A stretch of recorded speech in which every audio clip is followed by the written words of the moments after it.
Bom dia, sejam bem-vindos para mais um episódio da Visão Diária da Duop aqui.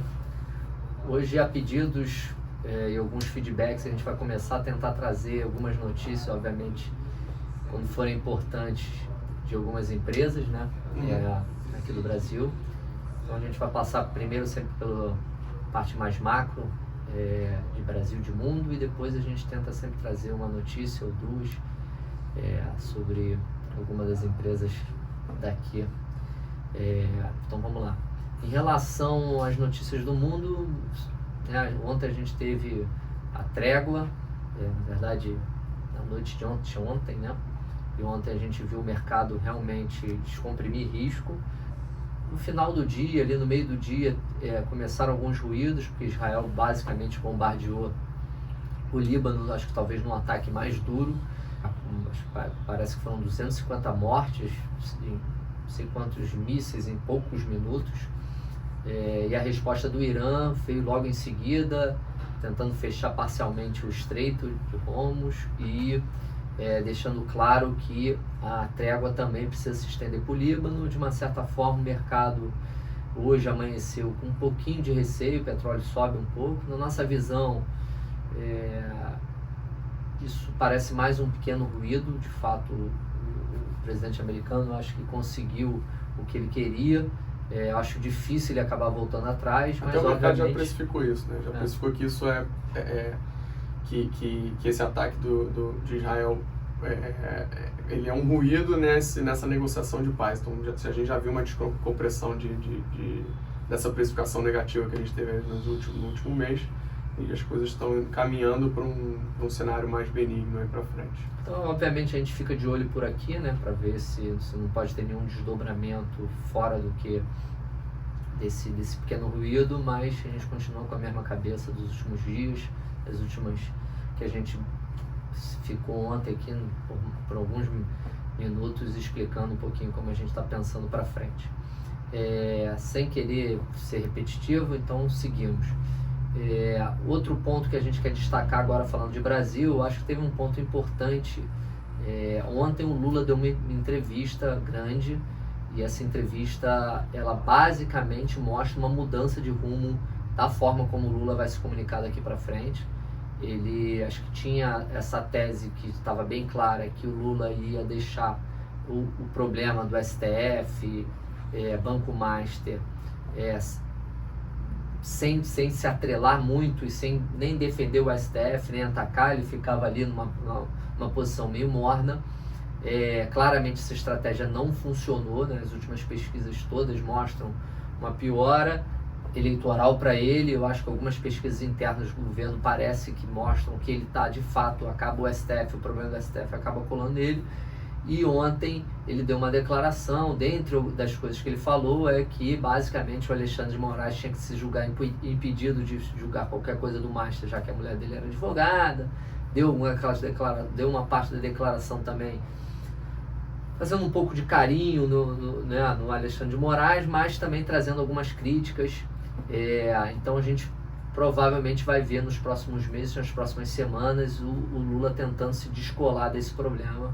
E eu acho que isso podem ter efeitos aí, acho que é um ponto importante acompanhar. Já passando, então, finalizando, não sei se você quer fazer um comentário. Não, é só isso. Era uma retórica muito da oposição do Lula, né, da família Bolsonaro, essa questão do STF. E o Lula sempre tentou se manter distante disso para não apoiar essa retórica da oposição dele, mas agora ele viu que não tinha muita saída, porque ele precisa disso para conseguir ganhar, recuperar parte ali dos votos, provavelmente, que ele perdeu nesses últimos meses. Então ele começa agora a ter um pouco mais essa retórica combativa ali com o STF, coisa que ele não tinha até então, para tentar recuperar esses votos, né? E tem um ponto importante, que ontem o Galípolo teve na CPI do crime organizado, né, que acaba, como o Alcolumbre tem barrado algumas CPIs, e também encerrou a CPI que estava tratando do Banco Master. A CPI do crime organizado acabou recebendo e de uma certa forma está se plugando aos problemas do Banco Master. Ontem recebeu o Galípolo, Eu acho que teve um ponto importante que foi perguntado para ele se de alguma forma o antecessor dele poderia ter relação com o problema, e ele basicamente defendeu ali, citou que não tem nenhuma investigação interna em curso ou nada que ligue ao seu antecessor Campos Neto. Por que isso é importante? Porque de alguma forma parece que a retórica do PT e a linha de defesa do Lula iria nessa direção. Então, de uma certa forma, claramente a gente está percebendo que tem um tabuleiro político aí que está se movimentando. Então vale a gente acompanhar para ver como é que isso vai ter desdobramento nas próximas pesquisas. A gente sabe que o governo também quer pressionar um pouco o Banco Central a cair juros e tal, então isso também pode ser uma maneira que o governo tenha de colocar alguma pressão sobre o Banco Central. E aí agora, gancho, né, pedidos, a gente traz 2 notícias aqui relacionadas a algumas empresas, né, Teixeira? Isso, a primeira é em relação à Braskem, que veio a público. Ela estava quieta aí por um tempo, né? E teve uma notícia que saiu no broadcast falando que a Braskem Idesa se preparava para um pedido de recuperação judicial, inclusive com uma cláusula que podia levar a matriz a reestruturar também a dívida. E aí eles vieram ao público falar que de fato a empresa está passando por um processo de avaliação de alternativa para a estrutura de capital, mas que não tem nenhuma decisão tomada. Inclusive, vale lembrar que no final do ano passado e no início desse ano, a gente teve um não pagamento de juros de nota garantida da Braskem Idesa ali de 2029 e 2032. Assim, ou seja, essa notícia ela não resolve nada, ela só ganha tempo para a Braskem, mas não tem nada resolvido e provavelmente a gente vai ver mais notícias como essas aí nos próximos meses, né? E aí, em relação à Petrobras, a gente volta ali na nossa primeira notícia, né, que é a questão do petróleo da guerra, que a Petrobras se beneficiou muito por causa dessa guerra, subiu acho que mais de 50% esse ano. E o JP Morgan ele soltou uma revisão de preço para $60, se eu não me engano estava perto de 48. R$60, né? R$60, isso. E estava perto de 48, subiu para 60 o preço, não muito relacionado à própria empresa, mas relacionado ao preço do petróleo. Eles tiveram uma revisão no preço de petróleo para $85 esse ano e $75 no ano que vem. Isso impacta positivamente o EBITDA, o caixa da empresa, obviamente, e você tem essa revisão de preço.